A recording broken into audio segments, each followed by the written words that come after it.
Hello everyone, फिर से एक अमेजिंग ड्रामा लेकर आ गई हूँ। तो चलो जल्दी से वीडियो को लाइक करो और अगर अभी तक आपने इस चैनल को सब्सक्राइब ना किया हो तो प्लीज़ कर लो। ड्रामा की स्टार्टिंग हमारी फीमेल लीड जूही के साथ होती है, जो कि अपने 5 साल पुराने वन नाइट स्टैंड के बारे में सपना देख रही होती है। तभी इतने में उसका बेटा शायू उसे नींद से उठाता है और कहता है कि मम्मी अगर अब नहीं जागोगी ना तो आपका बेटा यहाँ पर भूखा रह जाएगा। तो जूही अपने बेटे शायू से कहती है कि तुम कितने ज़्यादा हार्टलेस हो। यहाँ मेरे मास्टर ने हम दोनों को निकाल दिए और अब हमारे पास एक पैसा भी नहीं है और मेरी मॉम मुझे अभी शादी के लिए फोर्स कर रही है, इसलिए मैं अपने घर भी नहीं जा सकती हूँ और हमें यहाँ सड़क पर रहना पड़ रहा है। और तुम हो कि मुझे इस तरीके से ट्रीट कर रहे हो, तुमने मुझे सोने भी नहीं दिए। ऐसा बोलकर वो उसे नकली रोकर दिखा रही होती है। तो शायू कहता है कि मम्मी देखो, मेरे पास सिर्फ एक लॉलीपॉप ही बचा है और इसके बाद तो कुछ खाने को नहीं है, तो क्यों ना आप अपनी मॉम की बात मान लो और शादी कर लो। तो जूही कहती है कि बिल्कुल नहीं, मैं कभी शादी नहीं करूंगी, मैं तो अभी सिर्फ 23 साल की हूँ और मेरे पास तुम ही एक काफ़ी हो मुझे परेशान करने के लिए। तो शायू कहता है कि मम्मी अगर ऐसा रहा ना तो हम दोनों भूखे मर जाएंगे। आप एक काम करो, आप मेरे डैडी को कांटेक्ट करो और उनसे डायरेक्टली पैसे मांग लो। इस पर जूही कहती है कि नहीं नहीं, ऐसा करना ठीक नहीं रहेगा। तो शायू कहता है कि मम्मी अगर हम ऐसा नहीं करेंगे तो भूखे रह जाएंगे, तो आप मुझे बताओ कि मेरे डैडी कौन है। तभी इतने में यहाँ पर एक कार होती है जिसमें से हमारा मेल लीड जियांग बाहर निकलता है और उसके साथ उसकी कंपनी का एक आर्टिस्ट मिस्टर लू भी होते हैं। फिर जूही यहाँ पर जियांग को देखते के साथ ही शायू को बता देती है कि वही तुम्हारे डैडी है। तो शायू तुरंत ही जियांग और मिस्टर लू के पास जाकर डैडी कहने लगता है। तो ये दोनों शॉक रह जाते हैं और जियांग कहता है कि मिस्टर लू क्या ये तुम्हारा नाजायज बेटा है। तो मिस्टर लू कहते हैं कि मैं एक्टिंग फील्ड में एकदम क्लीन रहा हूँ, आखिर मेरा कोई नाजायज बेटा कैसे हो सकता है, जरूर ये तुम्हारा ही होगा। फिर जियांग शायू से कह देता है कि बच्चे मैं तुम्हारा डैडी नहीं हूँ और अगर तुम खो गए हो तो पुलिस को कांटेक्ट करो, वो तुम्हारे डैडी को ढूंढ देंगे। फिर शायू यहाँ से भाग जाता है और जियांग और मिस्टर लू अपनी कंपनी में चले जाते हैं। और फिर शायू यहाँ पर आकर जूही को बताता है कि मम्मी दोनों डैडी भाग गए, अब मैं क्या करूँ। तो जूही कहती है कि क्या दो डैडी, तुम्हारा सिर्फ एक ही डैडी है, वो देखो वो जो लेफ्ट में है ना वो तुम्हारे डैडी है और जो राइट में है ना वो मेरे डैडी है। तो आप बताओ तुम्हारे पास दो ऑप्शन है, हम किससे पैसे लें, तुम्हारे डैडी से या मेरे डैडी से। शायू कहता है कि हम आपके डैडी को नहीं चुन सकते क्योंकि ग्रैंड माँ उनसे नाराज है, तो इससे अच्छा रहेगा कि मेरे डैडी को ही चुन लेते हैं।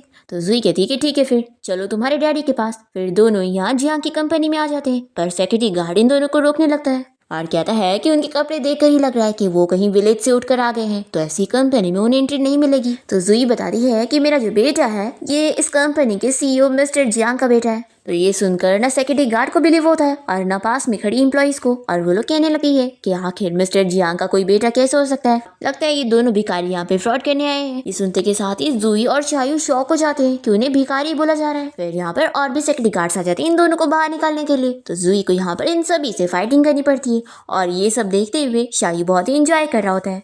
तभी एक सिक्योरिटी गार्ड यहाँ पर जूही को मारने वाला होता है, तो शायू अपने वेपन से उसे मारता है। तभी इतने में यहाँ पर जियांग आ जाता है और सिक्योरिटी गार्ड उसे बताने लगते हैं कि बॉस ये लड़की बता रही है कि ये आपके बेटे की मॉम है और हमने यहाँ इसे निकालने की कोशिश की है, तो ये यहाँ ट्रबल क्रिएट कर रही है। तो जियांग इसे चिल्लाता है कि तुम मेरी ही कंपनी में आकर मेरे ही लोगों को मार रही हो। तो जूही कहती है कि ये तो सेल्फ डिफेंस था और वैसे भी मैं यहाँ पर तुम्हें तुम्हारे बेटे से मिलवाने के लिए आई हूँ।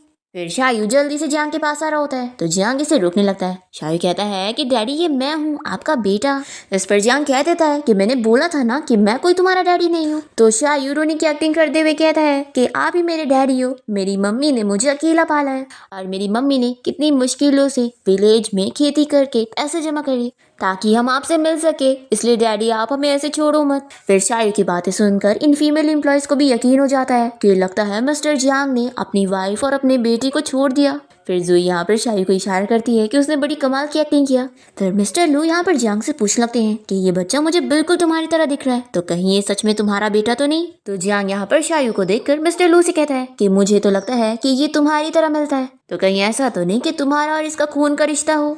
फिर मिस्टर लू यहाँ पर जूही को समझाने लगते हैं कि देखो मिस्टर जियांग आज तक कोई भी लड़की से क्लोज नहीं हुए क्योंकि उनके दिल में पहले ही कोई है, इसलिए लड़की तुम्हारा यहाँ पर कोई झूठ नहीं चलने वाला है। तो जूही कहती है कि मैं कोई झूठ नहीं बोल रही हूँ, मैं सच में तुम्हारे बच्चे की मॉम हूँ। तुम्हें यकीन नहीं हो रहा है तो मैं तुम्हें याद दिलाती हूँ कि 5 साल पहले हम लोग होटल में मिले थे। फिर मिस्टर लू इस पर हंसने लग जाते हैं कि लगता है ये वही लड़की है जिसे तुम 5 साल से ढूंढ रहे हो। जियांग जूही से पूछता है कि तुम क्या सच में वही लड़की हो जो 5 साल पहले मेरे होटल रूम में आ गई थी। वो कहती है कि हाँ वो मैं ही हूँ, और क्या तुम मुझे 5 साल से ढूंढ रहे थे। जियांग कहता है कि लगता है तुम्हें इस बारे में न्यूज़ मिल गई कि मैं 5 साल पहले वाली लड़की को ढूंढ रहा हूँ, इसलिए तुम मुझे यहाँ चीट करने आई हो।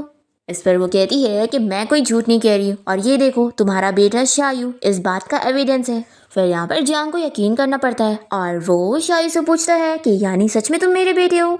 तो शायू भी कह देता है कि डैडी अगर आपको यकीन नहीं हो रहा ना तो आप अभी इसी वक्त डीएनए टेस्ट करवा लो। फिर जियांग अपने असिस्टेंट को कॉल करके तुरंत ही अपनी और शायू की डीएनए टेस्ट रिपोर्ट निकलवाने के लिए बोलता है और वो इन लोगों से कह देता है कि जब तक डीएनए टेस्ट के रिजल्ट नहीं आ जाते तुम दोनों मेरे साथ रहोगे। फिर दोनों ही खुशी खुशी रेडी हो जाते हैं और जूही जियांग से कहती है कि मेरे बेटे के डैडी हमें भूख लगी है तो हमें खाना खिला दो।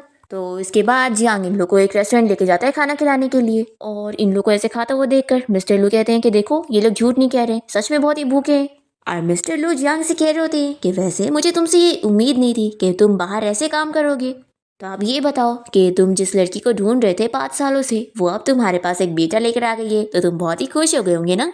जियांग कहता है कि अभी डीएनए टेस्ट के रिजल्ट नहीं आए हैं इसलिए मैं पूरी तरीके से यकीन नहीं करूंगा। तभी जूही मिस्टर लू से कहती है कि आपको दूसरों पे हंसने से पहले अपना भी देख लेना चाहिए कि कहीं आपकी भी कोई होमलेस डॉटर बाहर घूम ना रही हो और उसने आपको एक ग्रैंडसन भी दे दी हो। तो मिस्टर लू कहते हैं कि ऐसा हो ही नहीं सकता, मैं तो एंटरटेनमेंट इंडस्ट्री का सबसे क्लीन पर्सन हूँ और मेरे पास तो कोई लड़की नहीं है तो आखिर मेरी कोई बेटी कहाँ से होगी और वैसे मैं इतना यंग हूँ तो अगर कोई बेटी हुई भी तो क्या ग्रैंडसन भी होगा, ऐसा हो ही नहीं सकता। जूही अपने मन में सोचती है कि 40 की उम्र के हो गए हैं और अपने आप को अभी भी यंग समझ रहे। तभी शायू मिस्टर लू को ग्रैंडपा कहने लगता है तो वो कहते हैं कि मैं अभी बहुत ही यंग हूँ, मुझे ग्रैंडपा मत कहो। जूही कहती है कि बच्चे कभी झूठ नहीं बोलते, आप दिखने में ओल्ड लगते हो इसलिए बच्चे को भी पता लग गया। ऐसा बोलते हुए वो अपने डैड को ओल्ड मैन बोलते हुए उनका मजाक उड़ाने लगती है। फिर इसके बाद जियांग इन दोनों को अपने घर ले आता है और जूही से कह देता है कि मैंने तुम्हें अपने घर तो ले आया हूँ लेकिन मैं अभी तुमसे पहले कुछ चीजें क्लियर करना चाहता हूँ। तो ये कहती है कि कोइंसिडेंटली मुझे भी तुमसे कुछ चीजें क्लियर करनी थी। फिर ये कहता है कि अगर तुम सच में 5 साल पहले वाली वही लड़की हो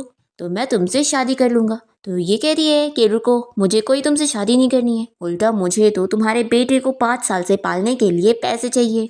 तो जियांग शॉक होकर पूछता है कि क्या तुम्हें सच में शादी नहीं करनी। तो ये कहती है कि ऑफ कोर्स मैं अपनी सिंगल लाइफ में बहुत ही खुश हूँ तो आखिर मैं शादी करके कब्र में क्यों कूदूंगी और देखो तुम्हारे लिए कितना अच्छा है ना, मैं तुमसे शादी करूंगी और फ्री में तुम्हें बेटा भी दे रही हूँ। जियांग कहता है कि बिल्कुल नहीं, अगर मुझे पता लग गया कि ये मेरा ही बेटा है तो फिर तुम्हें मुझसे शादी करनी होगी। इस पर वो पूछती है कि क्या तुम मुझे लाइक करने लगे हो, देखो हम दोनों बड़े हैं तो इन सब चीजों की तुम्हें फिक्र करने की जरूरत नहीं है। तो वो कहता है कि मैं भी बहुत ही क्लीन पर्सन हूँ और मैं अपनी लाइफ में सिर्फ एक ही लड़की को रखना चाहूंगा और वैसे अभी तुम जैसी दिख रही हो ना वैसी लड़की को तो मैं कभी लाइक नहीं करूंगा। तो ये चिल्लाती है कि तुम कैसी बात कर रहे हो, मैं यहाँ इतनी ब्यूटीफुल सी प्यारी सी लड़की हूँ और तुम्हें याद है 5 साल पहले उस रात को तो तुम मुझ में काफी इंटरेस्ट ले रहे थे। जियांग कहता है कि अगर तुम वो बहुत ही मिस कर रही हो तो चलो हम लोग फिर से ट्राई कर लेते हैं। जूही ये सुनते के साथ ही उसके ऊपर हाथ उठाने जा रही होती है पर जियांग इसके दोनों हाथ पकड़ लेता है। तो जूही कहती है कि ठीक है मैं हार मानती हूँ, मेरा हाथ छोड़ो, सच में तुम भी फाइटिंग में बहुत ही अच्छी हो। और वो फिर से उसको मारने की कोशिश करती है तो ये उसका पैर पकड़ लेता है और ये कहती है कि तुम कितनी परवट वाली हरकत कर रहे हो, छोड़ो मुझे। तो ये सुनते के साथ ही वो उसे छोड़ देता है और फिर जूही गिरने वाली होती है तो ये जल्दी से उसे बचाता है और कहता है कि 5 साल पहले तो तुम ऐसी नहीं थी, बहुत ही एक्टिव थी, तो कहीं ऐसा तो नहीं कि तुम मुझे धोखा दे रही हो और तुम वो लड़की हो ही नहीं। तो जूही कहती है कि अच्छा तो तुम मुझे टेस्ट कर रहे थे। फिर वो ये प्रूव करने के लिए उसे किस कर लेती है। इतने में यहाँ पर शायू आ जाता है और कहता है कि मम्मी डैडी मैं भी यहाँ पर हूँ, आप लोग मेरे सामने ये सब क्या कर रहे हो। फिर जूही यहाँ पर जियांग को चिल्लाती है कि सब तुम्हारी गलती है, देखो अब शायू ने ये सब देख लिया है और अब मैं तुम्हें छोड़ूंगी नहीं। तो ये कहता है कि किस तुमने मुझे करी और चिल्ला मुझे रही हो।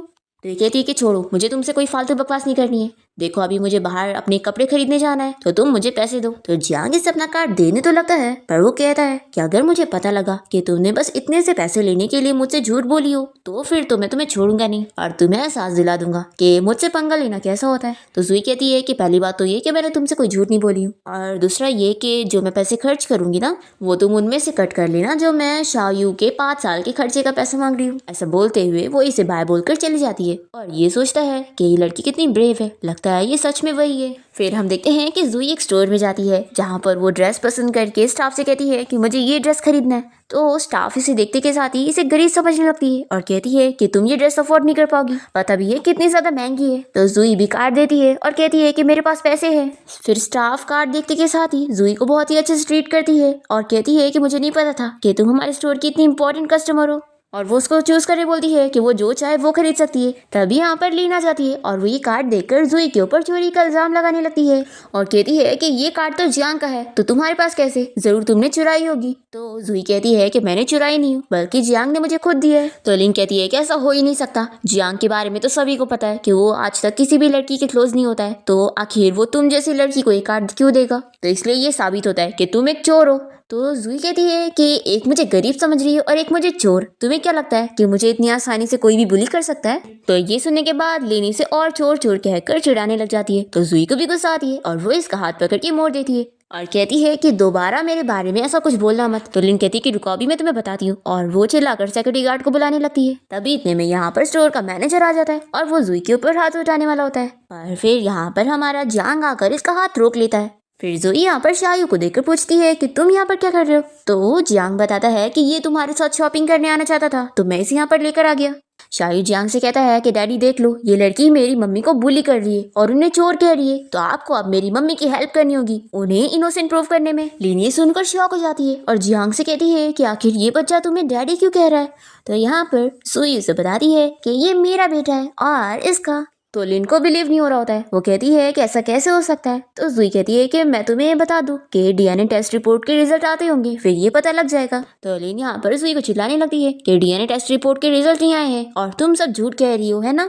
तो जियांग इसे चिल्लाता है कि वो जुई से इस तरीके से बात नहीं कर सकती। तो लिन जियांग से कहती है कि आखिर तुम इन चीटर्स की बातों में क्यों आ रहे हो? ये लोग फ्रॉड लोग हैं। जियांग कहता है कि डीएनए टेस्ट के रिजल्ट अभी आते ही होंगे और अगर इसने मुझे झूठ बोली होगी तो मैं तो इसे छोड़ूंगा नहीं, लेकिन अगर तुम इसके बारे में ऐसी रूमर फैलाओगी तो फिर तो मैं तुम्हें भी नहीं छोड़ूंगा। तो लिन कहती है कि देखना रिजल्ट आएंगे ना तो तुम्हें पता लग जाएगा कि ये दोनों झूठ कह रहे हैं। तभी इतने में जियांग का असिस्टेंट उसे डीएनए टेस्ट रिजल्ट लाके दे देता है और जियांग देखता है कि ये सच में उसका बेटा है। फिर यहाँ पर शाओ कहता है कि डैडी आपको पता लग गया ना कि हम लोग झूठ नहीं कह रहे। तो जियांग कहता है कि सॉरी, मैंने तुम्हें और मम्मी को इतने सालों से सफर करवा दिया। और फिर वो यहाँ पर लिन को चिल्लाता है कि जुई अब मेरी वाइफ है और मेरे बेटे की मॉम है, तो अब मेरी हर चीज उसकी हुई, तो अगर कोई मेरी वाइफ को बुली करेगा तो मैं उसे छोड़ूंगा नहीं। फिर यहाँ पर मैनेजर और वो स्टाफ तुरंत ही उससे माफी मांगने लगते हैं। तो जुई कहती है कि ठीक है, मैंने तुम लोग को माफ की। फिर यहाँ पर लिन जियांग का हाथ पकड़ के उसे कहने लगती है कि तुम जरूर ये सब झूठ कह रहे हो ना, मैं तुमसे इतना प्यार करती हूँ, तुम ऐसा कर ही नहीं सकते। तो जियांग इसका हाथ छुड़ा कर कहता है कि तुम्हारे प्यार का मेरे से कोई लेना देना नहीं है और इसी वक्त तुम मेरी वाइफ से माफी मांगो, समझी? फिर लिन जुई को सॉरी बोलकर गुस्से में चली जाती है और जियांग यहाँ पर जुई से बताता है कि मैंने ये पूरा मॉल खरीद लिया हूँ, तो अब तुम जो चाहे वो खरीद दो। ये सुनकर जुई बहुत ज्यादा खुश हो जाती है और सारे ही कपड़े पैक करने के लिए बोल देती है और फिर वो यहाँ पर इससे कहती है कि चलो अब तुम मुझे 10 मिलियन दे दो। तो ये कहता है कि 10 मिलियन तो बहुत ही कम है, तुम एक काम करो मुझे ही ले लो। ये सुनकर ही शॉक होती है और कहती है कि नहीं, इसकी जरूरत नहीं है, तुम बस 10 मिलियन ही दे दो, वही काफी है। फिर जियांग यहाँ पर अपने असिस्टेंट को शायू को ले जाने के लिए बोलता है और वो जुई का हाथ पकड़ के उसे बाहर ले आता है। वो इसे कहती है कि तुम मुझे मेरे पैसे देने वाले हो या नहीं? मैंने बोली थी ना कि तुम्हें शायू के 5 साल का खर्चा मुझे देना होगा। ये कहता है कि मैं तुम्हें पैसे दे दूंगा, लेकिन मुझे पहले तुमसे कुछ चीजें क्लियर करनी है। तुम मुझे ये बताओ कि जब तुम प्रेग्नेंट हो गई थी तो आखिर तुम मेरे पास क्यों नहीं आई? इस पर वो कहती है कि जैसे कि तुम जानते हो कि हम लोग होटल में बाय चांस मिले थे, तो उसके बाद जब मुझे पता चला कि मैं प्रेग्नेंट हूँ तब तक तो मैं अपने माउंटेन पर थी, पर फिर मैंने सोची कि मैं तुम्हें इस बारे में बता दूँ, तो मैं वापस आई थी, लेकिन मुझे पता चला कि तुम्हारी एंगेजमेंट किसी मिस शू के साथ हुई है। तो मैं तो एक अच्छी इंसान हूँ ना, तो मुझे तुम्हारी खुशियाँ खराब नहीं करनी थी, इसलिए मैं चली गई। ये कहता है कि अगर ऐसी बात है तो फिर तुम अभी मेरे पास क्यों आई हो? तो ये इसे बता देती है कि एक्चुअली मेरी मॉम ना मुझे शादी के लिए फोर्स कर रही है और मेरे पास बिल्कुल भी पैसे नहीं है, और एक तो मैंने तुम्हें तुम्हारा बेटा भी तो दिया ना, तो तुम्हें मुझे पैसे देने तो बनते ही हैं। तो ये गुस्सा होने लगता है कि तुम्हें पता है मैं 5 सालों से तुम्हें ढूंढ रहा था।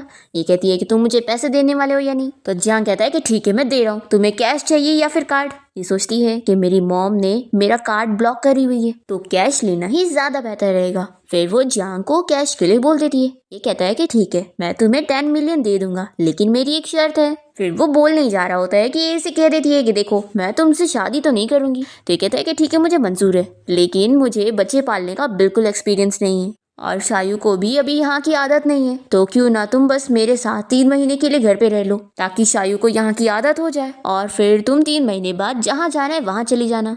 जूही सोचती है कि अगर मैं इसके साथ इसके घर पे रहूंगी तो मेरी मॉम मुझे ढूंढ नहीं पाएगी और फिर वो मुझे ब्लाइंड डेट के लिए भी फोर्स नहीं कर पाएंगी। फिर वो इसे डील कर लेती है। पर जांग के मन में तो चल रहा होता है कि अब मैंने तुम्हें ढूंढ लिया हूँ तो मैं तुम्हें कहीं नहीं जाने दूंगा और उल्टा तुम्हें मुझसे प्यार होके रहेगा।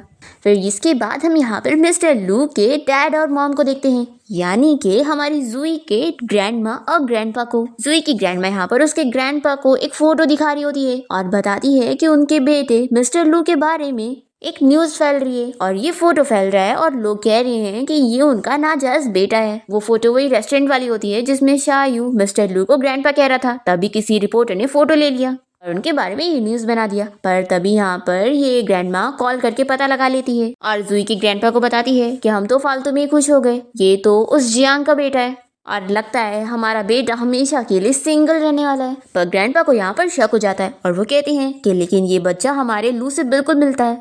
फिर हम देखते हैं कि आज जियांग के डैड की बर्थडे पार्टी होती है जहाँ पर वो जूही और शायू को लेकर पहुंचता है। शायू तुरंत ही जियांग के मॉम डैड को ग्रैंडमा और ग्रैंडपा बोलते हुए उनसे बात करने लगता है। तो वो लोग भी इसे देखकर बहुत ही खुश होते हैं और कहते हैं कि ये तो बिल्कुल हमारे बेटे जियांग की तरह दिखता है, कितना क्यूट ग्रैंडसन है। तभी यहाँ पर जियांग सभी को जूही से इंट्रोड्यूस कराने लगता है कि ये मेरी वाइफ है, ये है मेरा बेटा शायू। तभी यहाँ पर जूही से कहती है कि आखिर मैं तुम्हारी वाइफ कब से बन गई। जियांग उसे कह देता है कि उसे उसकी बात माननी पड़ेगी। तो जूही भी बस पैसों के लिए इसे बर्दाश्त कर लेती है और सोचती है कि इससे तुम्हें घर जाने के बाद निपटूंगी। इस पार्टी में लिन भी आई होती है और वो जूही को देखकर उसका मजाक उड़ाने लगती है कि तुम जैसी विलेज गर्ल जियांग के लायक है ही नहीं।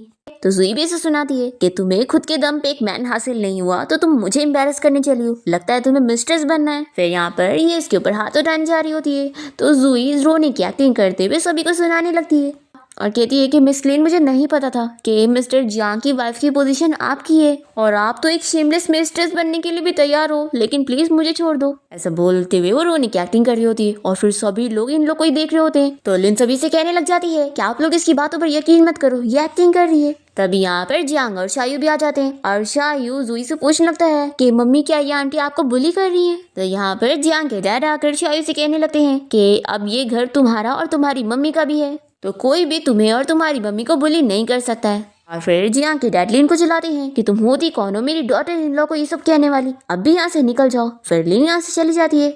फिर पार्टी के बाद जूही और जियांग बाहर आ जाते हैं और जूही से दूर होने लगती है। तो ये कहता है कि अच्छा पार्टी में तो मुझे हक कर रही थी, ये कहती है कि मैंने तुम्हें हक नहीं करी हूँ। फिर जूही को ठंडी लगने लगती है तो जियांग उसे अपने जैकेट से कवर करता है और फिर यहाँ से जाने लगता है और उसे कहते हुए जाता है कि वैसे आज की तुम्हारी एक्टिंग बहुत ही अच्छी थी। फिर जियांग के जाने के बाद जूही देखती है कि यहाँ पर एक ग्रैंड माँ का पैर दुख रहा होता है तो वो जाकर उनकी हेल्प करती है और उनके पैर की मोच ठीक कर देती है।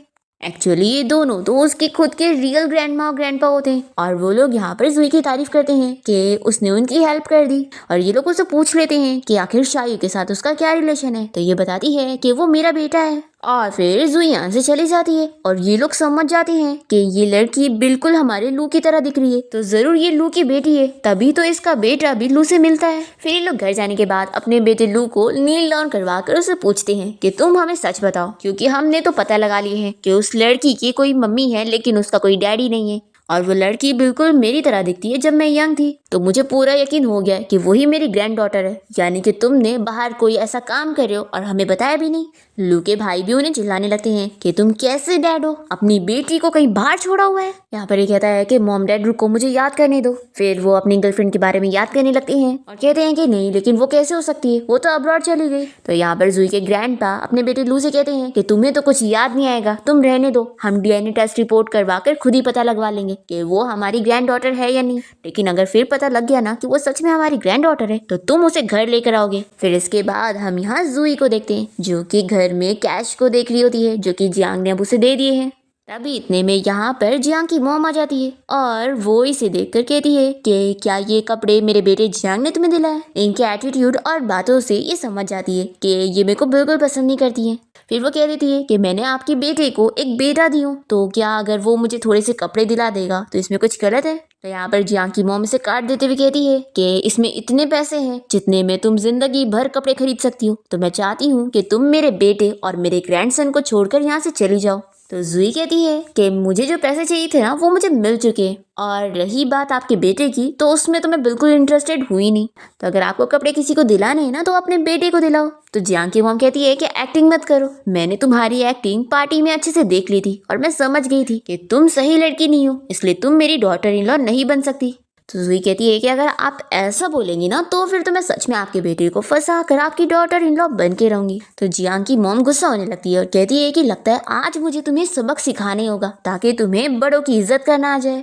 जुई कहती है कि ऐसा मत करो, अगर मैंने आपसे फाइटिंग कर ली और आपकी पुरानी हड्डियों में चोट आ गई तो फिर मैं आपकी मेडिकल फीस नहीं भरने वाली हूँ। तो जियांग की मॉम यहाँ पर उसे फाइट करने के लिए आगे बढ़ती है और कहती है कि अब तुम डर क्या रही हो, सामने आओ ना। फिर दोनों के भी बीच में फाइटिंग का राउंड 1 शुरू हो जाता है और ये सारी चीजें शाओ यू वीडियो में कैप्चर कर रहा होता है और वो ये वीडियो जियांग को भेज देता है और उसे कह देता है कि डैडी देखो, मम्मी और ग्रैंडमा यहाँ घर पे कंपटीशन कर रही है, तो आपको क्या लगता है कौन जीतेगा। फिर जियांग जैसे ये वीडियो देखता है तो वो तुरंत ही घर पहुंचता है और फिर वो ये देखकर शॉक हो जाता है कि उसकी मॉम और जुई के बीच में तो बड़ी फ्रेंडशिप हो चुकी है और वो लोग तो एक दूसरे की फाइटिंग मूव की तारीफ कर रही होती है। फिर जियांग यहाँ पर आकर अपनी मॉम और जुई से पूछता है कि क्या आप दोनों ठीक है। तो जियांग की मॉम कहती है कि तुम अचानक से घर कैसे आ गए, और वैसे तुम्हें पता है जुई कितनी अच्छी फाइटर है, मेरी और इसकी तो काफी जम गई है, ये बिल्कुल मेरी तरह है। शायू कहने लगता है कि लेकिन ग्रैंडमा आप तो हार गई थी। तो ये कहती है कि अरे मेरे प्यारे ग्रैंडसन, सभी के सामने मुझे एक्सपोज मत करो। जुई जियांग की मॉम से कहती है कि आपने बस प्रैक्टिस नहीं करी हो, नहीं तो आप तो मुझे पक्का हरा ही देती। तो जियांग की मॉम बड़ी खुश हो जाती है कि मेरी डॉटर इन लॉ कितनी स्वीट है, मेरी कितनी तारीफ कर रही है। फिर जियांग यहाँ पर गुस्सा होने लगता है कि आप दोनों को फाइटिंग ही करनी थी तो आप लोग बाहर क्यों नहीं गई, आप लोगों ने सारी मेरे एंटिक्स को तोड़ दिया। तो जियांग की मॉम कहती है कि फिक्र मत करो, अगली बार हम लोग केयरफुल रहेंगे। फिर इसके बाद जियांग की मॉम यहाँ से निकल रही होती है और जुई उनका हाथ पकड़ के उन्हें बाहर छोड़ने जाती है। जियांग की मॉम कहती है कि अगर कभी तुम्हें जियांग बुली करेगा ना तो मुझे बताना, मैं इसे तुम्हारे लिए सबक सिखाऊंगी। तभी जियांग बीच में आकर इन्हें दूर करता है और अपनी मॉम से कहता है कि मॉम अब आपको घर जाना चाहिए। कि मॉम कहती है कितने रूड हो तुम। तो जुई भी कहती है कि हाँ ये रूड है। और फिर वो जियांग की मॉम से पूछती है कि नेक्स्ट टाइम हम जब मिलेंगे तो फिर से फाइटिंग करेंगे। तो जियांग की मॉम कहती है कि वो तो मैं जरूर करती, लेकिन ना अभी मैं कुछ टाइम के लिए बिजी होने वाली हूँ तुम दोनों की शादी की तैयारी में। फिर जुई ये सुनने के बाद शॉक होती है और जियांग की मॉम को बताने जा रही होती है, तो ये जल्दी से उसे रोकता है और अपनी मॉम से कहता है कि मॉम शादी की तैयारी करने के लिए थैंक यू। फिर उसकी मॉम चली जाती है और फिर जुई जियांग से कहती है कि तुमने मुझे बोलने से रोका क्यों, आखिर मैं कब तुमसे शादी करना चाहती हूँ। तो वो तो इसे कार की चाबी देकर इसका मुंह बंद करा देता है और ये बहुत ही खुश होकर कार ड्राइव करने के लिए जाती है। तभी एक बंदा यहाँ पर जुई पर नजर रख रहा होता है और वो उसके डैड को कॉल करके बता देता है कि जुई घर से निकल चुकी है। फिर उसके डैड यानी कि मिस्टर लू जुई का पीछा करते हैं और जुई को भी पता लग जाता है कि उसके डैड ही उसका पीछा कर रहे हैं, तो वो और तेजी में कार चलाने लग जाती है। फिर मिस्टर लू भी तेजी में चलाते हैं और फिर वो बीच में कार रोक देती है और अपने डैड से बात करने के लिए जाती है। तभी उसके डैड उसे कहने लगते हैं कि इतना तेज गाड़ी मत चलाया करो, ये तुम्हारे लिए सेफ नहीं है। और फिर वो देखते हैं कि उसकी टायर पंचर हो गई है। तो जुई भी ये देखने के बाद अपनी कार का टायर ठीक करने जाती है। तो इसके डैड कहते हैं कि तुम रहने दो, मैं करता हूँ। वो मना भी करती है तो भी उसके डैड खुद ही करने जाते हैं। तो सोचती है कि अब वो सामने से बोल रहे हैं तो मैं भी हेल्प ले ही लेती हूँ। और फिर वो इन्हें देखते हुए सोचती है कि वैसे मेरे डैड सच में बहुत ही हैंडसम है, तो उन पर बहुत सारी लड़कियां तो मरती ही होंगी, तभी तो इन्होंने मेरी मम्मी को चीट कर दिया और मम्मी इनसे गुस्सा होकर अब्रॉड चली गई। जुई सोचती है कि लेकिन अगर ऐसा ना हुआ होता तो हम लोग एक हैप्पी फैमिली होते, पर फिर वो अपने आप को समझाती है कि नहीं, लाइफ में कोई अगर मगर नहीं होता। फिर यहाँ पर वो बाहर निकलती है और उसके डैडी उसे बताते हैं कि उन्होंने उसकी गाड़ी का टायर ठीक कर दिए। फिर जुई उनसे पूछती है कि अब आप मुझे बताएंगे कि आप मेरा पीछा क्यों कर रहे थे। तो उसके डैडी उसे पूछते हैं उसकी मॉम का नाम लेकर कि क्या वो उन्हें जानती है। तो जुई तुरंत मना कर देती है कि वो उन्हें नहीं जानती और पूछती है कि वैसे आप मुझसे पूछ क्यों रहे हैं, क्या वो कोई आपकी रिश्तेदार है।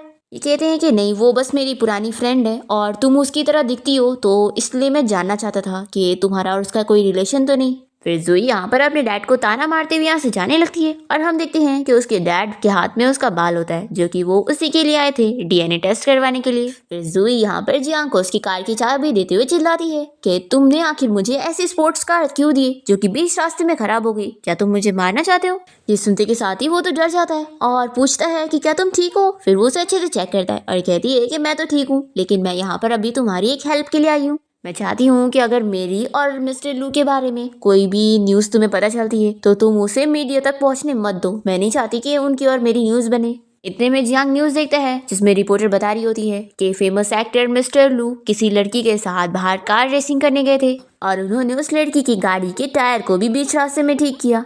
जियांग ये न्यूज़ देखते के साथ ही इसे चिल्लाने लगता है कि आखिर तुम रेसिंग करने क्यों गई थी, पता है ना ये खतरनाक हो सकता है। तो वो कहती है कि अच्छा अब माफ़ कर दो, नेक्स्ट बारी नहीं करूँगी। फिर ये समझाता है कि देखो तुम्हें अब याद रखना होगा कि तुम्हारे पास एक बेटा है और मैं भी तो हूँ, तो इसलिए अब दोबारा ऐसा मत करना और फिक्र मत करो, मैं अभी ये न्यूज़ हटवाता हूँ। तो जुई खुश हो जाती है। फिर इसके बाद हम देखते हैं कि जियांग यहाँ पर मिस्टर लू से मिलने जाता है और उनसे कह देता है कि मिस्टर लू मुझे आपसे ये उम्मीद नहीं थी, मैं चाहता हूँ कि आप हद में रहो और मेरी वाइफ से दूर रहो। तो मिस्टर लू भी कह देते हैं कि तुम मुझे उसके पास जाने से रोक नहीं सकते। तो जियांग गुस्सा हो जाता है और कहता है कि वो ऐसे कैसे बोल सकते हैं। तो मिस्टर जियांग इसे अपने डीएनए टेस्ट रिपोर्ट पकड़ाते हैं और फिर ये देखने के बाद तो ये भी शॉक हो जाता है कि क्या जुई आपकी बेटी है। तो मिस्टर लू कहते हैं कि मुझे भी नहीं पता था और अब भी पता लग रहा है। फिर जियांग याद करता है कि उस दिन रेस्टोरेंट में जुई कह रही थी कि मिस्टर लू क्या पता आपकी कोई बाहर होमलेस बेटी हो जिसका एक ग्रैंडसन भी हो। फिर ये यहाँ पर मिस्टर लू को बहुत ही अच्छे से ट्रीट करते हुए उन्हें फादर इन लॉ बोलता है और फिर यहाँ पर मिस्टर लू इसे अपना दर्द बताने लगते हैं कि आज मैं उससे मिला और मैंने उसे बोला कि क्या वो तंगजीन को जानती है, पर वो तो मानने के लिए तैयार नहीं थी जबकि उसे पता है कि वो तो उसकी मॉम है। तो जियांग कहता है कि जरूर आपने पास्ट में ऐसे कुछ कारनामे करे होंगे तभी तो वो आपको अपने डैडी मानने के लिए तैयार नहीं है। तो मिस्टर लू कहते हैं कि ऐसा बिल्कुल नहीं है, मेरी लाइफ में जुई की मॉम के अलावा कोई नहीं आई। फिर मिस्टर लू यहाँ पर जियांग से कहते हैं कि तुम मेरी हेल्प करो ताकि किसी को भी मेरी नाजायज बेटी के बारे में पता ना चले, नहीं तो फिर मेरा एक्टिंग करियर तो खत्म हो जाएगा। तो तुम मीडिया से बात कर लो और उसकी और मेरी न्यूज़ बिल्कुल मत फैलने देना। तो जियांग कहता है कि कितना बड़ा कोइंसिडेंस है, आपकी बेटी जुई भी यही चाहती है।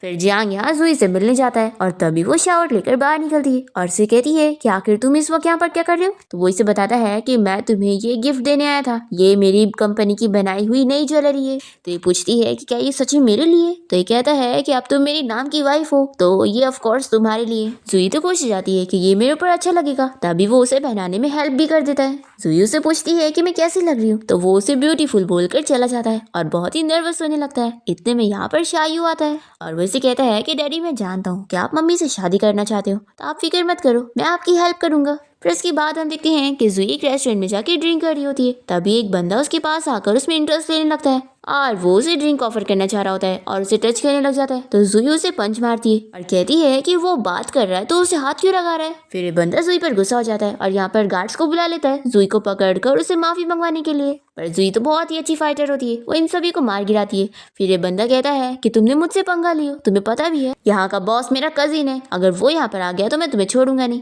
तभी यहाँ पर वो कजिन आ जाता है जिसका नाम हान है और ये कोई और नहीं जुई का सीनियर होता है। जैसे ही उसे पता लगता है कि उसके कजिन ने यहाँ पर जुई को परेशान किया है तो ये उसे और पंच मारता है। फिर हान यहाँ पर जुई के लिए उसके रेस्टोरेंट की सारी अच्छी अच्छी डिशेस मंगवाता है। तभी इतने में यहाँ पर जियांग आ जाता है और वो जुई से कहता है कि चलो आप खाना स्टॉप करो और मेरे साथ घर चलो। तो हान कहता है कि तुम हो कौन और जुई को खाने से क्यों रोक रहे हो, वो खाएगी, तुम अपना काम करो। तो ये कहता है कि तुम्हें पता भी है मैं जुई का हस्बैंड हूँ। तो यहाँ पर हान भी कहता है कि हस्बैंड हो तो क्या हुआ, जुई को ऐसे मेरे सामने कोई भी ऑर्डर नहीं दे सकता। फिर यहाँ पर दोनों ही आर्ग्यूमेंट करने लगते हैं और फाइटिंग स्टार्ट करने वाले होते हैं। तो जुई इन लोग को रोकती है और कहती है कि यहाँ रेस्टोरेंट में नहीं बल्कि बाहर चल के लड़ते हैं। फिर ये लोग बाहर जाते हैं और जुई मजे में खाना एंजॉय करते हुए इन लोग की फाइटिंग देखने लगती है, पर इतने देर तक वो इन लोग को देखते हुए बोर होकर सो जाती है। और फिर काफी देर बाद उठने के बाद उन लोग से पूछती है कि क्या आप तुम लोग की फाइटिंग खत्म हुई, तो कौन जीता। फिर दोनों उसे गुस्से में देख रहे होते हैं। तो जुई यहाँ पर जियांग को बताती है कि ये मेरा सीनियर ब्रदर है और हान को बताती है कि ये मेरे बेटे का डैडी है। फिर इसके बाद जुई यहाँ पर अपने सीनियर से काफी सारी बातें कर रही होती है अपने मास्टर के बारे में और दूर से जियांग इन लोग को देखकर जेलस होता है। फिर इसके बाद जुई और जियांग घर आ जाते हैं और फिर जुई यहाँ पर शायद से कहती है कि देखो मैंने तुम्हारे लिए लॉलीपॉप लेकर आई हूँ। फिर वो ये देखकर बहुत ही खुश हो जाता है। जियांग कहता है कि अगर मेरे बेटे को ये पसंद है तो मैं तुम्हें हर दिन दिला दूंगा। फिर जुई यहाँ पर शायू को लॉलीपॉप लेने से रोकती है और कहती है कि पहले तुम मुझे ये बताओ कि तुम्हारे डैडी को इस बारे में कैसे पता चला कि मैं बाहर में थी। फिर शायू यहाँ से भागने की कोशिश करता है तो वो पकड़ लेती है। तो ये कहता है कि मम्मी सॉरी। तभी जियांग शायू की साइड लेते हुए उसे कहता है कि छोटा बच्चा है ना, उसे छोड़ दो। तो ये इसे गुस्से में देखती है। फिर ये कहता है कि हाँ इसे सिखाना जरूरी है। फिर शायू यहाँ पर फिर से जुई से सॉरी कहता है और बताता है कि उसने ये सब इसलिए किया क्योंकि वो एक कंप्लीट फैमिली चाहता है। शायू जुई को हक करते हुए कहता है कि मम्मी मैं ना डैडी को खोना चाहता हूँ और ना आपको खोना चाहता हूँ। फिर जुई को इस बारे में सोच सोच कर नींद नहीं आ रही होती है और वो सोचती है कि अगर मैं जियांग से शादी कर लेती हूँ तो ये शायू के लिए अच्छा रहेगा, लेकिन मैं तो कभी शादी करना ही नहीं चाहती हूँ और मुझे नहीं लगता कि वो भी मुझसे शादी करना चाहेगा। वो अपने आप को समझाती है कि ठीक है, बस और सोचने की जरूरत नहीं है, अब बस मैं सो जाऊं। वो कितनी मुश्किलों से सोने की कोशिश करती है। फिर नेक्स्ट डे जुई के डैड उसे बाहर मिलने के लिए बुलाते हैं तो वो कहती है कि मुझे यहाँ पर क्यों बुलाया हुआ है। तो वो यहाँ पर जुई को बता देते हैं कि मुझे पता लग गया है कि मैं तुम्हारा डैडी हूँ, और देखो मुझे तो इस बारे में पता ही नहीं था क्योंकि तुम्हारी मॉम तो मुझे छोड़कर चली गई थी, और मैं बस तुमसे चाहता हूँ कि तुम इस बारे में किसी को मत बताना क्योंकि मैं नहीं चाहता हूँ कि इस चीज की वजह से मेरा करियर खराब हो। जुई को बुरा लगता है कि आपको बस अपनी करियर की पड़ी है। वो कह देती है कि ठीक है, मैं समझ लूंगी कि मेरा कोई डैडी है ही नहीं। ऐसे बोलकर वो गुस्से में जाने वाली होती है तो उसके डैड उसका हाथ पकड़ के रोकते हैं। तभी इतने में लीन इन दोनों को देख लेती है और इन लोग की जल्दी से फोटो लेने लग जाती है। जुई के डैड उसे कहते हैं कि तुम गुस्सा क्यों हो रही हो, मुझे जियांग ने बताया था कि तुम भी तो यही चाहती हो ना। जुई कहती है कि ठीक है, मैं आपसे गुस्सा नहीं होंगी। ऐसा बोलकर वो चली जाती है। अर्लिन यहाँ पर सोचती है कि अब मैं इस लड़की को सबक सिखाऊंगी। फिर ये नेक्स्ट डे जियांग की मॉम को बाहर मिलने के लिए बुलाती है। जियांग की मॉम यहाँ पर लिन से पूछती है कि तुम तो वही लड़की हो ना जिसे उस दिन पार्टी में निकाला गया था, आखिर तुम्हें मुझसे क्या काम है। तो ये बताती है कि एक्चुअली मैं जियांग को लाइक करती हूँ और मैं नहीं चाहती हूँ कि कोई और लड़की उसे धोखा दे, इसलिए मैं आपको उस जुई की असलियत दिखाना चाहती हूँ। और फिर ये इन्हें मिस्टर लू और जुई की वो फोटो दिखा देती है और कहती है कि देखो ये आपके बेटे के पीठ पीछे कैसा काम कर रही है, तो ऐसी लड़की उसकी वाइफ बनने लायक है ही नहीं। जियांग की मम्मी से फोटो लेकर कह देती है कि तुम इसके बारे में किसी और को मत बताना। लिन कहती है कि आंटी मैं जानती हूँ, मैं आखिर जियांग की रेपुटेशन क्यों खराब करूंगी। फिर जियांग की मॉम से ये कहते हुए यहाँ से चली जाती है कि वो इस चीज से डील कर लेंगी और लिन को लगता है कि अब ये जुई को निकाल देंगी। फिर इसके बाद हम देखते हैं कि जुई यहाँ पर जियांग के पास जाकर अपने डैड की बुराई कर रही होती है कि देखो कैसे बुरे है वो, अगर उन्हें बच्चा चाहिए नहीं था तो बच्चा किया क्यों, और मुझे कह रहे थे कि मैं इस बारे में किसी को ना बताऊं। सच में? तो ये कहता है कि सच में वो बहुत ही बुरे हैं, उन्होंने तुम्हें बुली किया है ना, तो मैं जाकर उन्हें बुली करता हूँ। तुम रो मत, नहीं तो मैं इसी वक्त ही उन्हें काम से निकाल दूंगा। तो जुई इसके लिए मना कर देती है कि रहने दो, ये बहुत ही हार्टलेस होगा। फिर वो इसे बताता है कि वैसे कल एक पार्टी होने वाली है और तुम्हें उसमें वही नेकलेस पहन के आना होगा, ठीक है, क्योंकि वो मेरा प्रोडक्ट का लॉन्च इवेंट है। जुई अपसेट होती है इसलिए वो आने से मना कर रही होती है। तो ये उसे बताता है कि पार्टी में बहुत ही अच्छे खाने के लिए स्नैक्स भी रहेंगे। तो जुई खाने की लालच में मान जाती है। दूसरी तरफ यहाँ पर मिस्टर लू की मॉम उन्हें घर पे पकड़ लेती है और कहती है कि ये बताओ कि मेरी ग्रैंड डॉटर की डीएनए टेस्ट रिपोर्ट का क्या हुआ। तो वो कहते हैं कि अभी टेस्ट रिपोर्ट के रिजल्ट आए नहीं है। तो मिस्टर लू की मॉम उन्हें चिल्लाती है कि तुम हमें झूठ कह रहे हो, टेस्ट रिपोर्ट तो देखो आ चुकी है। फिर ये नीला होकर माफी मांगते हैं और इनकी मॉम इन्हें स्टिक से मारती है और कहती है कि तुमने हमसे इतनी बड़ी बात छुपा के रखे थे। तो वो कहते हैं कि अभी मेरी शूटिंग स्टार्ट होने वाली है और मैं इस न्यूज़ को फैलने नहीं दे सकता हूँ। तो इनकी मॉम इन्हें और मारती है कि तुम्हें बस अपनी काम की पड़ी है और बेटी की कुछ पड़ी ही नहीं। ये कहते हैं कि मेरी भी तो कुछ इज्जत है ना, उसकी मॉम मुझे छोड़कर चली गई तो आखिर मैं उससे कैसे लेने जाऊँ। तो फिर इनकी मॉम यहाँ पर बीमार उनकी एक्टिंग करने लगती है और फिर इनके डैड कहने लगते हैं कि ये देखो ब्रेसलेट, ये मेरी ग्रैंड डॉटर इन लोग के लिए मैंने लिया हूँ। देखो मैं नहीं जानता कि तुम दोनों वाइफ और हस्बैंड के बीच में क्या प्रॉब्लम हुई है, लेकिन अपनी वजह से अपनी बेटी की तो लाइफ मत खराब करो, और कम से कम उसके लिए अपने इस करियर को और अपनी इस इज्जत को पीछे रखते हुए उसे घर लेकर आओ। फिर मिस्टर लू अपने मॉम डैड की बात मानते हुए जुई से मिलने के लिए जाते हैं। फिर इसके बाद जुई यहाँ पार्टी में जाने के लिए तैयार हो जाती है और वो यहाँ जियांग से पूछती है कि मैं कैसी लग रही हूँ। तो वो कहता है कि बहुत ही ब्यूटीफुल, मैंने तुमसे ब्यूटीफुल लड़की अब तक नहीं देखा। तो वो कहती है कि तुम्हें स्वीट बातें करना आता है, तो चलो सिर्फ शायू की वजह से ही मैं तुम्हारे साथ पार्टी में चलने के लिए मान रही हूँ। और वो उसका हाथ पकड़ लेती है। तो वो कहता है कि अचानक से तुम इतनी ज्यादा प्रोएक्टिव कैसे हो गई। तो बताती है कि तुम्हें पता नहीं है, ऐसी पार्टियों में बहुत सारी लड़कियां होती है जो तुम्हारे पीछे जरूर पड़ी होंगी, तो उन्हें तुमसे दूर रखने के लिए और अपनी जगह बनाने के लिए ये करना पड़ेगा। तो ये सुनकर ये से पूछता है कि हमारे बीच में क्या रिलेशन है। तो वो कहती है कि फेक कपल का। तो ये सुनकर जियांग को अच्छा नहीं लगता। वो मन में सोचता है कि उसे इसके साथ फेक कपल नहीं बल्कि रियल कपल बनना है।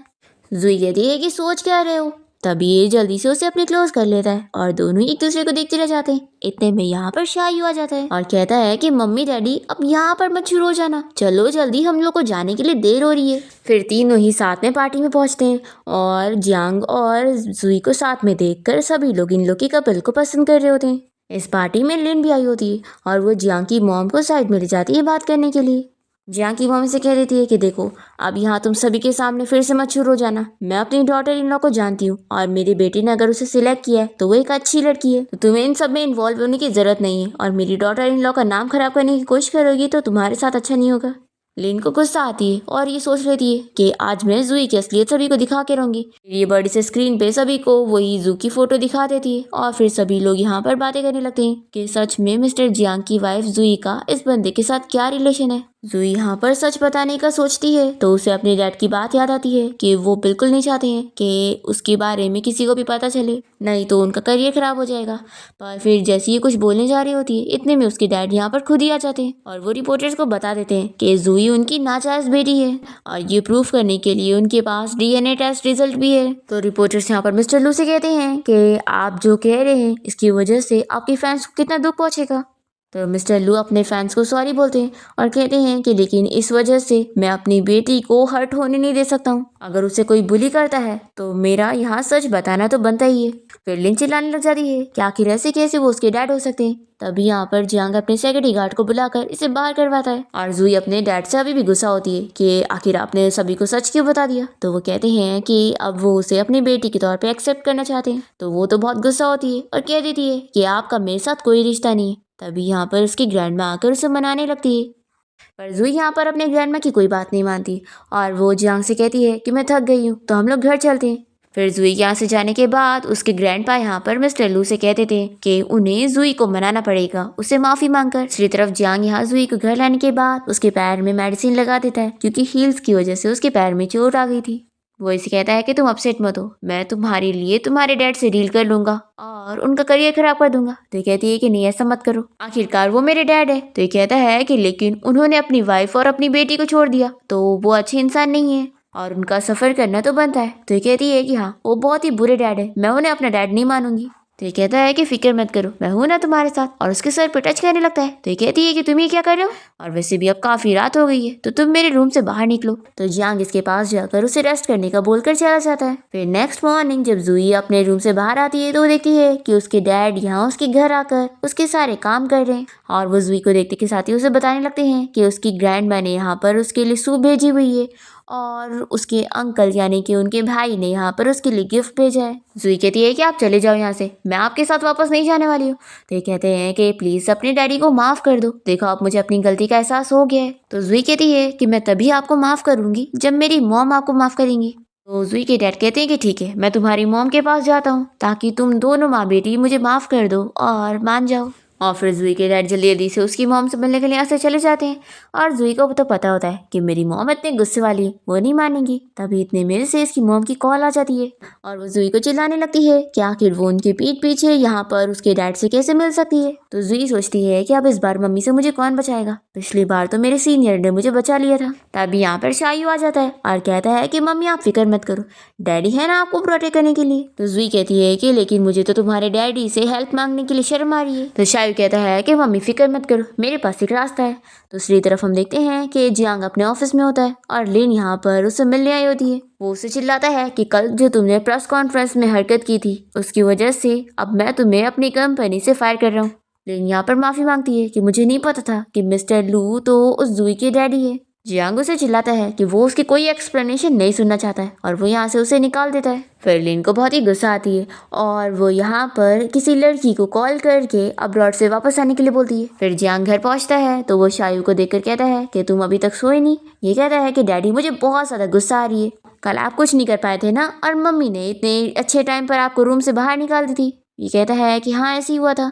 फिर शायू जियांग के कान में उसे आइडियाज देने लगता है और एक्चुअली ये आइडिया होता है जूही को सेड्यूस करने का और जियांग भी सोचता है कि उसका बेटा भी बड़ा कमाल का है। अब तभी इतने में जूही इसे देख लेती है जो कि ड्रिंक की बोतल लेके जा रही थी और वो इसको टच करने जा रही होती है। तभी ये इसे रोकता है और फिर ये बहाना करते हुए पूछती है कि मैं तुम्हें ड्रिंक के लिए इनवाइट करना चाहती थी। तो ये कहता है कि ठीक है मैं ड्रेस पहन कर आता हूँ। फिर इसके बाद वो शर्ट के बटन खोल के रख रहा होता है तो ये बहुत ही ज़्यादा शाय फील कर रही होती है और फिर वो बहुत ज़्यादा ड्रिंक कर लेती है और फिर वो ड्रंक होने के बाद इसे बता देती है कि एक्चुअली ना मेरी मॉम मेरे पीछे पड़ी हुई है और वो मुझे शादी के लिए फोर्स करी जा रही है और मैं उनसे फाइट नहीं कर सकती हूँ, इसलिए अब तुम्हें मुझे प्रोटेक्ट करना होगा। तो जियांग भी उसे प्रॉमिस कर लेता है कि मैं तुम्हें प्रोटेक्ट करूंगा। जूही खुश हो जाती है कि तुम कितने अच्छे हो, रुको मैं तुम्हें और ड्रिंक देती हूँ। पर ड्रिंक की बोतल खाली हो गई होती है तो कहती है कि रुको मैं और लेकर आती हूँ। इतने में जियांग उसे रोकता है और कहता है कि तुम अब काफी ड्रंक हो गई हो तो चलो मैं तुम्हें सोने के लिए लेकर चलता हूँ। पर जूही मानने के लिए तैयार नहीं होती और तभी वो उसके ऊपर गिर जाती है और फिर उसे बताने लगती है कि तुम्हें पता है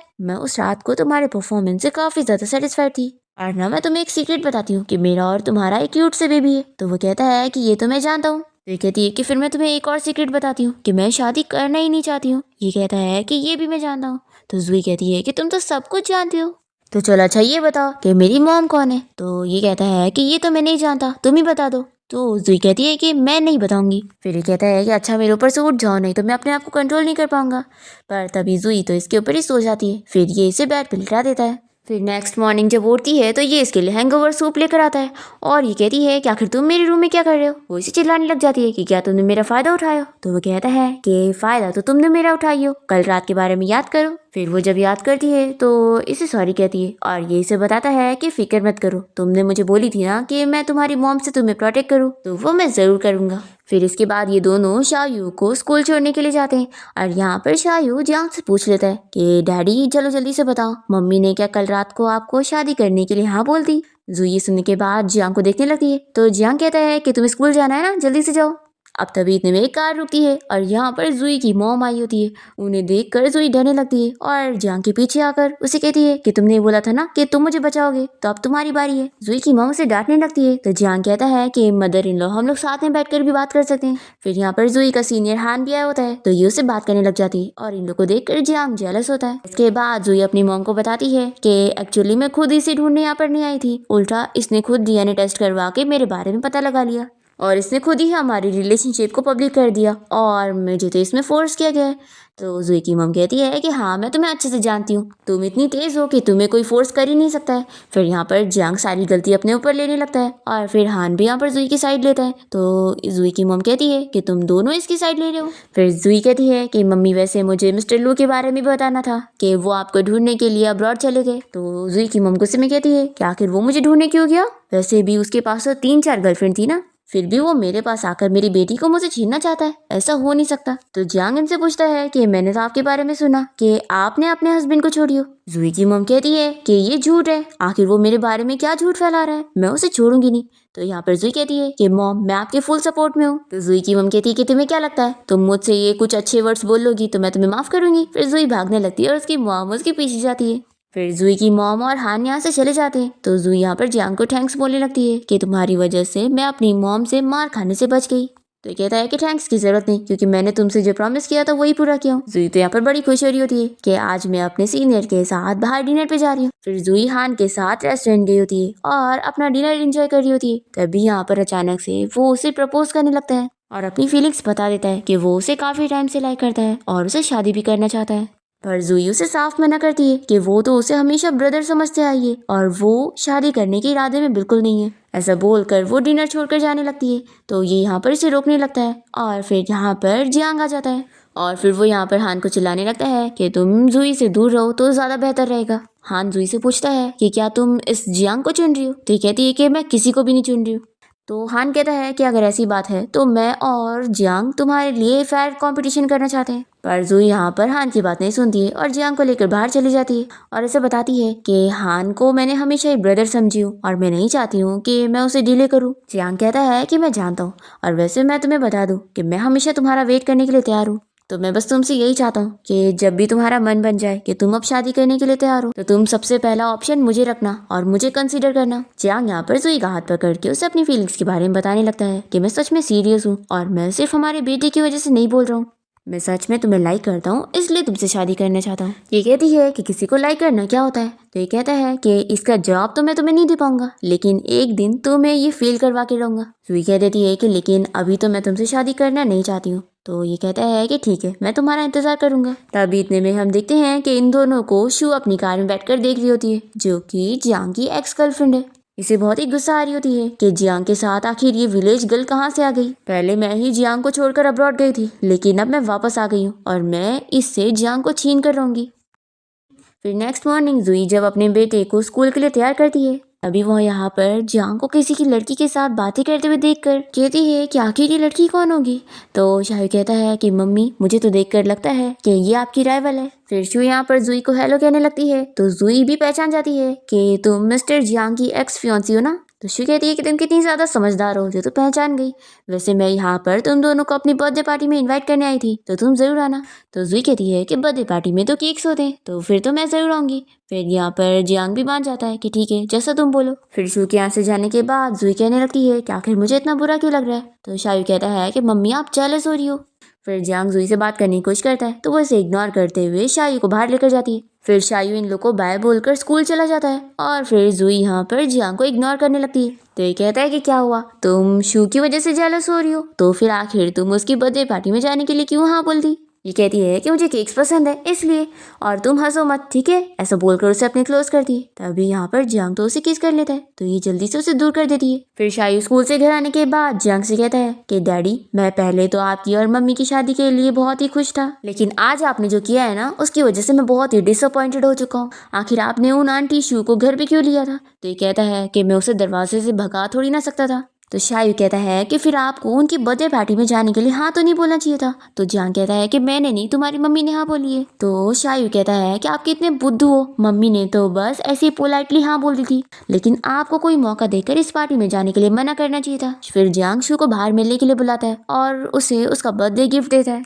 और कह देता है कि मैं तुम्हें ये पहले से ही दे रहा हूँ क्योंकि मैं तुम्हारी पार्टी में नहीं आने वाला हूँ। हाँ, जब तुम मेरे साथ शादी कैंसिल करके अब्रॉड चली गई थी तब से ही हमारे बीच में सब कुछ खत्म हो गया था, इसलिए तुम मेरे पीछे पड़ना छोड़ दो तो ही तुम्हारे लिए बेहतर है। ऐसा बोलकर ही चला जाता है। फिर वो जब घर आता है तो जुई तो यहाँ पर पार्टी में जाने के लिए रेडी होती है। तभी वो उसे बताता है कि आज हम बर्थडे पार्टी में नहीं जाएंगे बल्कि तीनों मिलकर अम्यूजमेंट पार्क में जाएंगे।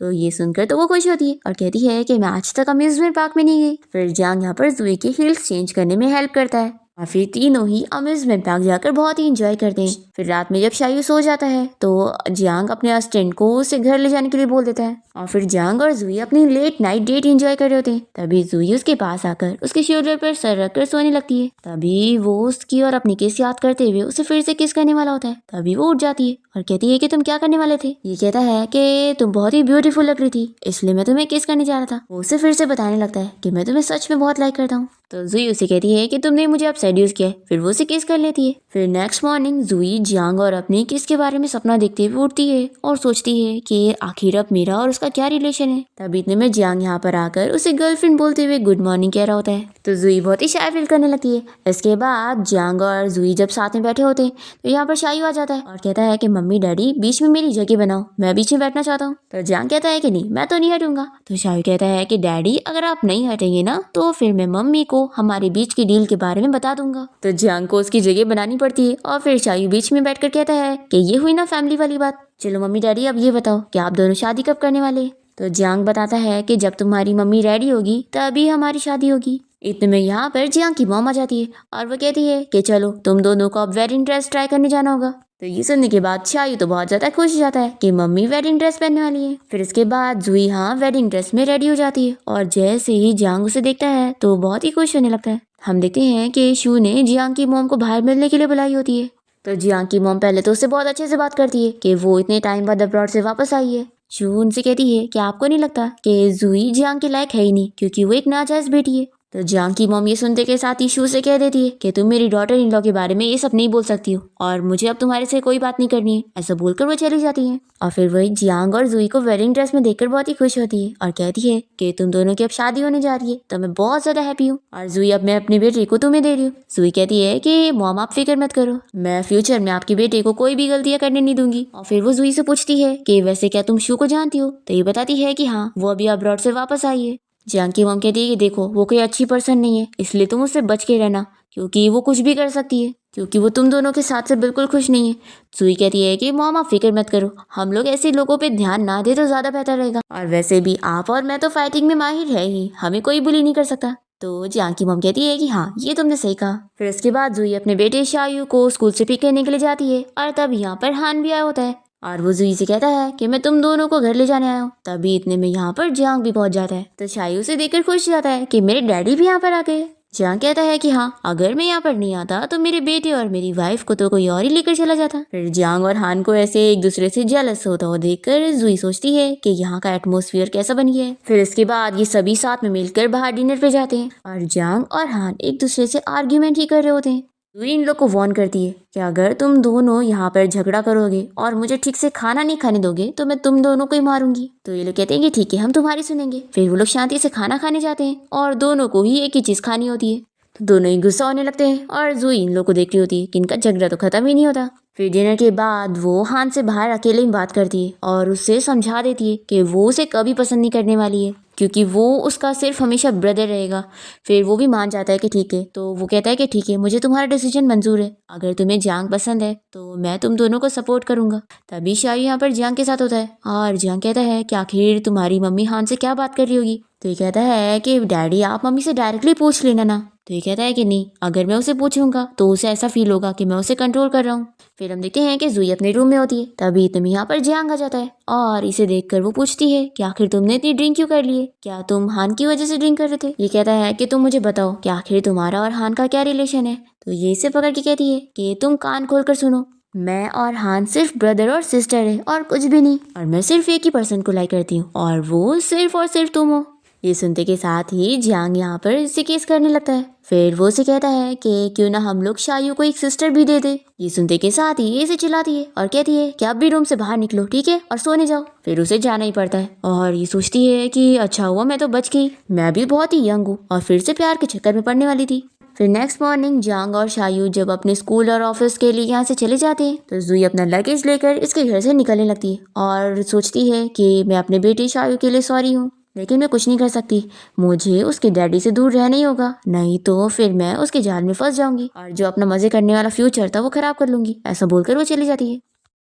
फिर शायू स्कूल से घर आने के बाद जियांग को इस बारे में आके बताता है कि मम्मी घर से भाग चुकी है और वो हम दोनों को छोड़कर चली गई। ये सुनते के साथ ही जियांग जल्दी से जुई के रूम में आता है और देखता है कि वो उसके लिए नोट छोड़ कर गई है जिसमें उसने लिखी होती है कि मैं अब यहाँ से जा रही हूँ, तुम शायू का ख्याल रखना। फिर ये याद करता है कि इसने जुई को बोला था कि क्यों ना हम शायू को एक सिस्टर दे दे। इसे बहुत ही पछतावा होता है कि मैं इतना जल्दी में था कि मैंने उसे डरा ही दिया और वो मुझसे डर के भाग गई। शायू कहता है कि मेरी मम्मी तो किसी से भी नहीं डरती है, तो आखिर वो आपसे कैसे डर सकती है। जियांग कहता है कि तुम बड़ों की बात नहीं समझते हो। तो शायू कहता है कि नहीं, मैं तो सब समझता हूँ और देखो मैं नहीं चाहता आप मम्मी को वापस लेकर आओ। जियांग कहता है कि फिक्र मत करो, मैं तुम्हारी मम्मी को वापस लेकर आऊंगा। आखिर ऐसे कैसे, मुझसे प्यार करने के बाद वो मुझसे दूर भाग सकती है। फिर जियांग जुई को कॉल करने लगता है तो इसे पता लगता है कि उसने इसका नंबर ब्लॉक कर दिए। फिर ये तुरंत ही अपने असिस्टेंट को उसका लोकेशन पता करने के लिए बोलता है और हम देखते हैं कि तभी यहाँ पर इसकी मॉम आ जाती है और इसे चिल्लाने लगती है कि शायू ने मुझे सब बता दिए कि तुमने जुई से फाइट करे और वो तुम्हें छोड़कर चली गई। तो ये कहता है कि मम्मी ऐसी बात नहीं है, आप शायू की बातों में मत आओ, वो कुछ भी कहता है और आप फिक्र मत करो, मैं जुई को कैसे भी करके ढूंढ के लाऊंगा। तभी यहाँ पर जुई के ग्रैंड माँ और ग्रैंड पा जाते हैं और ये लोग भी यहाँ पर जियांग को चिल्लाने लगते हैं कि तुम हमारी ग्रैंड डॉटर के साथ कैसे ट्रीट कर रहे हो। हमें हमारे ग्रेट ग्रैंडसन शाओ ने सब बता दिया है कि तुमने उसके साथ फाइट करे इसलिए वो तुम्हें छोड़कर चली गई। तो जियांग कहता है कि ऐसा बिल्कुल नहीं है। फिर यहाँ पर शायू को बुलाता है और कहता है कि चलो सब एक्सप्लेन करो। तो शायू कह देता है कि उसने सब झूठ बोला था क्योंकि वो अपने डैड से गुस्सा है कि उनकी वजह से उसकी मॉम चली गई। फिर यहाँ पर जियांग बताता है कि असिस्टेंट ने मुझे जुई की लोकेशन बता दी है, मैं अब भी उसे सेफली वापस लेकर आता हूँ। तभी जियांग की मॉम से आइडिया देती है कि क्यों ना उसे वापस लाने के बजाय तुम ही उसके साथ जाके रह लो और मैं यहाँ पर तुम्हारे बेटे शायू का ख्याल रख लूंगी। फिर जियांग यहाँ पर जुई के घर पे पहुंचता है तो वो इसे देखकर कहती है कि तुम यहाँ पर कैसे आ गए। ये कहता है कि क्या तुम मुझे अंदर नहीं लोगी। फिर वो इसे ले लेती है तो ये कहता है कि आखिर तुम ऐसी जगह पे क्यों रह रही हो। जुई कहती है कि देखो अब तुम जाओ यहाँ से। तो ये बताता है कि नहीं, अब मैं भी तुम्हारे साथ इसी घर में रहूंगा और तुम फिक्र मत करो, मैं तुम्हारा सारा काम करके दूंगा क्योंकि मुझे तुम्हारा ख्याल रखना है। जुई तो नहीं मान रही होती है पर फिर भी जियांग यहाँ पे रहता है और उसके लिए सारा काम करता है और उसका बहुत ही अच्छे से ख्याल रखता है। फिर नेक्स्ट डे जुई शाओ से स्कूल में मिलने जाती है तो वो बहुत ही गुस्सा होता है कि मम्मी आप मैं आपसे नहीं बल्कि डैडी से सारी चीजें करवाऊंगा। कहती है कि अच्छा। फिर तीनों यहाँ पर बहुत ही खेलते हैं और फिर जुई और जियांग से काफी क्लोज हो जाते हैं और इन दोनों के बीच में अच्छा रिलेशन बन जाता है। पर शू को ये देखे नहीं जाता और वो जुई और उसके बेटे को किडनैप करवा लेती है। फिर यहाँ पर जियांग तो उन दोनों को ढूंढता रह जाता है और शू से धमकी देती है कि अगर वो उसके साथ कल एंगेजमेंट नहीं करेगा तो वो उसे नहीं छोड़ेगी। फिर जियांग यहाँ पर मिस्टर लू से कह रहा होता है कि उसे शू की बात माननी पड़ेगी। तभी इतने में यहाँ पर शायू और जुई आ जाते हैं। फिर ये बहुत ही खुश हो जाता है कि वो दोनों सेफ है। फिर यहाँ पर ये लोग नेक्स्ट डे एग्जीबिशन में शू को सबक सिखाते हैं। वो जब यहाँ पर जुई की पोल खोलने की कोशिश करती है उसकी बेइज्जती करने की कि वो एक नाजायज बेटी है और उसके साथ जियांग ने शादी किया है, तो यहाँ पर सभी को ये भी पता लग जाता है कि जुई की मॉम कोई नॉर्मल पर्सन नहीं है बल्कि इस शहर की रिचेस्ट वुमेन है। शू तो शॉक रह जाती है और फिर जियांग इसे अरेस्ट करवा देता है। फिर इसके बाद जियांग और जुई का रिलेशन तो और अच्छा हो जाता है, दोनों काफी क्लोज होते हैं और अब तो जुई की मॉम ने भी उसके डैड को माफ कर दी होती है और अब दोनों भी फाइनली साथ होते हैं।